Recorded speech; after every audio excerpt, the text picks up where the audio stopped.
Imagine waking up to discover that the rules you built your entire future around have vanished.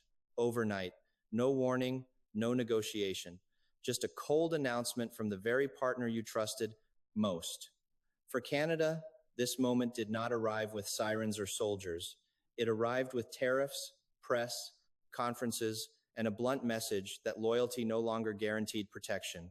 In a world that once promised stability through cooperation, the ground suddenly shifted. Borders did not move, but power did. And when power moves, nations must choose whether to bend or adapt. This story is not about nostalgia for a gentler era of trade and diplomacy. It is about the present, where economic pressure has become a weapon and supply chains have replaced battle lines. Canada found itself staring into this new reality when the United States, its closest ally and largest trading partner, decided that national security could be used as justification to punish its neighbor. What followed was not just a trade dispute. It was a test of sovereignty, resolve, and national identity. For years, Canada's global reputation rested on reliability and restraint. It was the quiet stabilizer, the partner that absorbed shocks rather than returning them. But that posture came with hidden costs. When pressure intensified, restraint began to look less like wisdom and more like vulnerability. The question was no longer whether Canada preferred cooperation. The question was whether cooperation could survive in a world that increasingly rewarded leverage over trust. What happened next marked a turning point. Canada did not respond with anger or theatrics. It responded with calculation, with precision, with a strategy that signaled something new to the prime world. This is the story of that transformation, a shift from quiet dependence to deliberate strength, a redefinition of what it means to be secure in an age where alliances are fluid and assumptions are dangerous.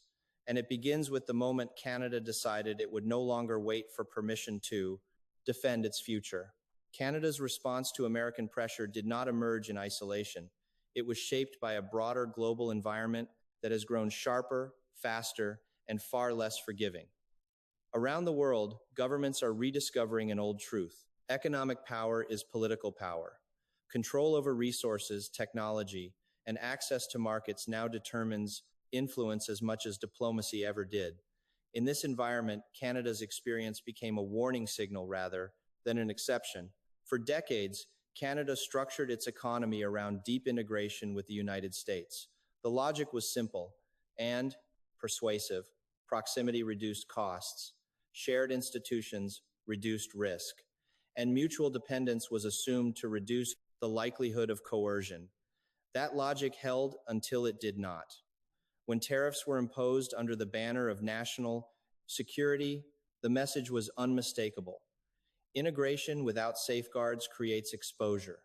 Exposure invites pressure. The immediate economic consequences were painful, but the deeper impact was psychological. Businesses began reassessing long-term investments. Workers questioned the durability of industries built on a single external market. Policymakers confronted an uncomfortable reality. Stability had been mistaken for permanence. The lesson was clear. Canada could no longer afford to assume that tomorrow would resemble yesterday. Rather than retreat, Canada recalibrated. The first phase was defensive. Countermeasures were deployed with surgical precision, aimed not just at industries but at political incentives.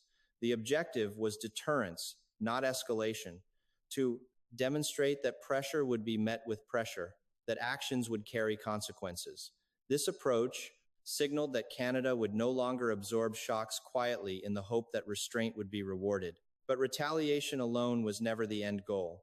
The real strategy unfolded in parallel, a comprehensive effort to reduce vulnerability by strengthening domestic capacity and expanding global options. This meant investing in sectors that define modern power: energy transition materials, advanced manufacturing, artificial intelligence, digital infrastructure. These were not abstract ambitions. They were concrete steps toward autonomy in a world where dependence had become a liability. At home, this shift altered the role of the state. Markets remained central, but guidance returned. Public investment was used to catalyze private activity in areas deemed strategically essential. The aim was not to replace market forces, but to align them with national resilience, to ensure that Canada possessed not just resources, but the ability to process, innovate, and compete at the highest levels. Internationally, Canada accelerated its pivot outward. Trade diversification moved from aspiration to execution. Agreements that once sat quietly on paper became active tools of policy. Canadian firms were encouraged, supported, and sometimes pushed to look beyond familiar borders. Europe, the Asia Pacific, and emerging markets were no longer secondary options.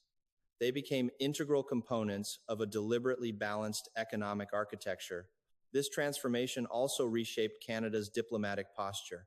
The country began presenting itself less as an extension of a continental economy and more as an independent node connecting multiple systems.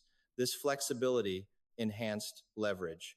It reduced the ability of any single partner to dictate terms, and it reinforced a simple principle. Choice is the foundation of sovereignty.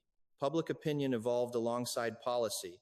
Canadians did not abandon cooperation as a value, but they grew more realistic about its limits. There was a growing acceptance that preparedness, not optimism, was the true guarantor of security.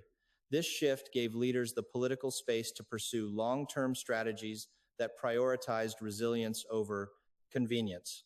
The result is a Canada that looks different from its recent past, not louder, not more confrontational, but more deliberate, more structured, more aware of the environment it operates in. This is not an anti-American posture, it is a pro-Canadian one. An acknowledgement that healthy partnerships require balance, not dependency. As global competition intensifies, Canada's approach offers a case study in adaptation.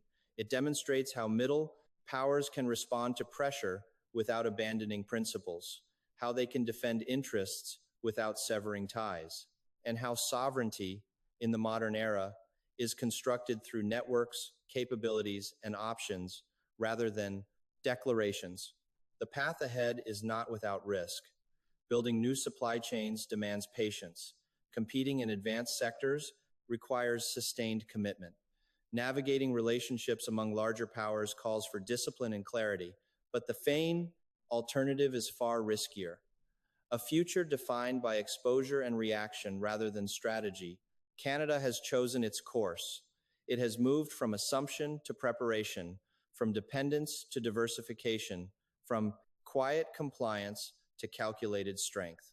In doing so, it has redefined its place in a rapidly changing world, not as a bystander, not as a subordinate, but as a nation determined to shape its own outcomes in an era where only those with options remain secure.